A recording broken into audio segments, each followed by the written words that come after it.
বিশ্বৰ সৰ্ববৃহৎ গণতান্ত্ৰিক ৰাষ্ট্ৰ ভাৰতবৰ্ষৰ ৭১ সংখ্যক স্বাধীনতা দিৱস পালন উপলক্ষে কমলা উচ্চতৰ মাধ্যমিক বিদ্যালয় খেলপথাৰত সমবেত নাগৰিকসকল, মুক্তিযোদ্ধাসকল, ভিন্ন শিক্ষানুষ্ঠানৰ শিক্ষক শিক্ষয়িত্ৰী তথা ছাত্ৰ ছাত্ৰীসকল, সাংবাদিক বন্ধুসকল, মাৰ্চ পাষ্টত অংশগ্ৰহণকাৰী NCC কেডেটসকল, আই মাতৃ, যুৱক যুৱতী, কৃষক, শ্ৰমিকসকল, বিভিন্ন চৰকাৰী অনা চৰকাৰী খণ্ডৰ বিষয়া কৰ্মচাৰীসকল আৰু শ্ৰদ্ধাভাজন ৰাইজ,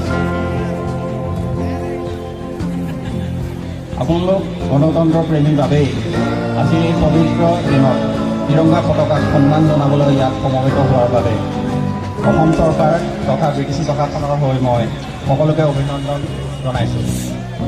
শ্ৰদ্ধেয় ৰাইজ, আপোনালোক অৱগত যে আজিৰ পৰা ৯৮ বছৰ পূৰ্বে জাতিৰ পিতা মহাত্মা গান্ধীজীয়ে পৰাধীন ভাৰতৰ স্বেচ্ছাচাৰী ব্ৰিটিছ শাসকৰ বিৰুদ্ধে দেশজোৰা অসহযোগ আন্দোলনৰ আহ্বান জনাইছিল। তুলিলে দেশ, মৰিলে স্বৰ্গ, এই কালজয়ী দৰ্শনেৰে উদ্ধত হৈ হেজাৰ বিজাৰ লক্ষ্য কোটি ভাৰতীয় গান্ধীজীৰ পিছত বিশ্ববাসীক সম্মিলিত কৰি সমচাৰে থিয় দিছিল।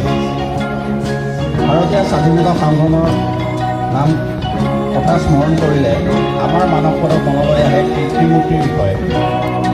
মহাত্মা গান্ধী হৈছে ভাৰতৰ স্বাধীনতা সংগ্ৰামৰ আত্মা, চৰ্দাৰ বল্লভভাই পেটেল মেধা আৰু সুভাষ চন্দ্ৰ বোস হৈছে শক্তি। স্বাধীনতাৰ আগেত আছে লৌহ মানৱ পেটেল ডাঙৰীয়াই ভাৰতৰ প্ৰায় ৬৫০খন ৰাজতন্ত্ৰ বৰ্তি থকা সৰু বৰ স্বাধীন ৰাজ্যক ভাৰতৰ লগত যুক্ত কৰাটো সম্ভৱ কৰি তুলিছিলে। একেদৰে আন দুগৰাকী স্মৰণীয় স্বাধীন সত্তাৰ দেশপ্ৰেমিক বন্দে মাতৰম আৰু জনগণ মন অধিনায়ক অমৰ সৃষ্টা ক্ৰমে বংকিম চন্দ্ৰ উপাধ্যায় আৰু কবিগুৰু ৰবীন্দ্ৰনাথ ঠাকুৰৰ অৱদানকো শ্ৰদ্ধাৰে সোঁৱৰাইছোঁ। এই দুটা গীতে প্ৰতিগৰাকী ভাৰতীয়ক দেশপ্ৰেমৰ আদৰ্শৰে উদ্বুদ্ধ কৰি আহিছে। আজিৰ এই পবিত্ৰ ক্ষণত মই এই মহান ব্যক্তিসকলৰ লগতে শ্বহীদ কনকলতা বৰুৱা, মুকুন্দ কাকতি, কুশল কোঁৱৰ, ভোগেশ্বৰী ফুকননী, কমলা মিৰি, লেহেৰা বড়ো, হেমৰাম পাটৰ, তিলক ডেকা, নিধনু ৰাজবংশী, গুণাবী বৰদলৈ, বলোৰাম ফুট, ভগুৰাম ফুট আদি শ্বহীদৰ আত্মবলিদানক শ্ৰদ্ধাৰে কৰিছোঁ। অসম চৰকাৰ আৰু ব্ৰিটিছ প্ৰশাসনৰ দৃঢ় প্ৰচেষ্টা আৰু ৰাইজৰ পূৰ্ণ সহযোগিতাত হৰিচিঙা ৰাজহ চক্ৰ এলেকাটো আৰ্থসামাজিক উন্নয়নৰ ৰূপৰেখা বাস্তৱিত হোৱাটো পৰিলক্ষিত হৈছে। সন্মানীয় মুখ্যমন্ত্ৰী সৰ্বানন্দ সোণোৱাল ছাৰ, ব্ৰিটিছ প্ৰধান হাগ্ৰামা মৰিলম ছাৰ, মাননীয় কেবিনেট মন্ত্ৰী ৰিহন দৈমাৰী ছাৰ আৰু ব্ৰিটিছ এলেকাৰ সমূহ নিৰ্বাচিত জনপ্ৰতিনিধিসকলৰ নিৰৱচ্ছিন্ন প্ৰচেষ্টা তথা ৰাইজৰ সহযোগিতাত হৰিচিঙা ৰাজহ চক্ৰ এলেকাত পৰিৱৰ্তন সুফল পৰিলক্ষিত হৈছে। শ্ৰদ্ধেয় ৰাইজ, অসমৰ জনগণৰ এটা ডাঙৰ সপোন হৈছে সকলো স্বদেশী নাগৰিকৰ নাম সন্নিৱিষ্ট হোৱাকৈ এখন ৰাষ্ট্ৰীয় নাগৰিকপঞ্জী প্ৰস্তুতিকৰণ। সুখৰ কথা যে মহামান্য উচ্চতম ন্যায়ালয়ৰ নিৰীক্ষণত এই কাৰ্যসূচী সমগ্ৰ অসমৰ লগতে হৰিচিঙা ৰাজহ চক্ৰ এলেকাটো দিন ৰাতি একেকাৰ কৰি আগবঢ়াই নিয়াৰ প্ৰয়াস অব্যাহত আছে। অহা ৩১ আগষ্টত প্ৰকাশ পাবলগা চূড়ান্ত ৰাষ্ট্ৰীয় নাগৰিকপঞ্জী প্ৰস্তুতিৰ কামত ৰাইজৰ পূৰ্ণ সহযোগিতাত হৰিচিঙা ৰাজহ চক্ৰৰ অন্তৰ্গত বহু নিষ্ঠাবান বিষয়া কৰ্মচাৰী নিয়োজিত হৈ আছে। দেশৰ প্ৰধানমন্ত্ৰী নৰেন্দ্ৰ মোদী ডাঙৰীয়াৰ সবল নেতৃত্বৰ বাবে বহু জনকল্যাণমূলক আঁচনি ৰূপায়ণ হৈ আহিছে। তাৰে ভিতৰত অতি সহজে আৰু হেলাৰৰে কৰিব পৰা আঁচনি এখন হৈছে স্বচ্ছ ভাৰত অভিযান।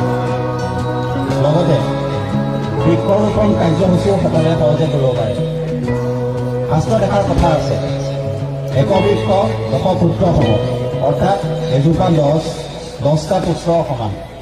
মই আজি এই পবিত্ৰ দিনত ইয়াত সমবেত হোৱা সকলো ৰাইজক চৰকাৰী আঁচনিৰ ৰূপায়ণত সহযোগিতা আগবঢ়াবলৈ অনুৰোধ জনালোঁ।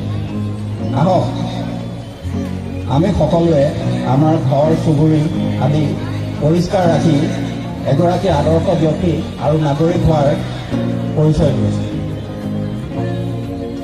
স্বৰ্গীয় ৰাইজ, এখন সমাজৰ সাৰ্বিক উত্তৰণত বহু ভিন্নজনৰ বৰঙণি থাকে। কিছুমান আদৰণীয় ব্যক্তিয়ে নীৰৱ কৰ্মত বৰ্তি হৈ নিজৰ লগতে সমাজখনকো প্ৰগতিৰ দিশে আগুৱাই দিয়ে। এনে কেইগৰাকীমান স্থানীয় ব্যক্তিৰ নাম উল্লেখ কৰিব বিচাৰিছোঁ এই পবিত্ৰ স্থানত।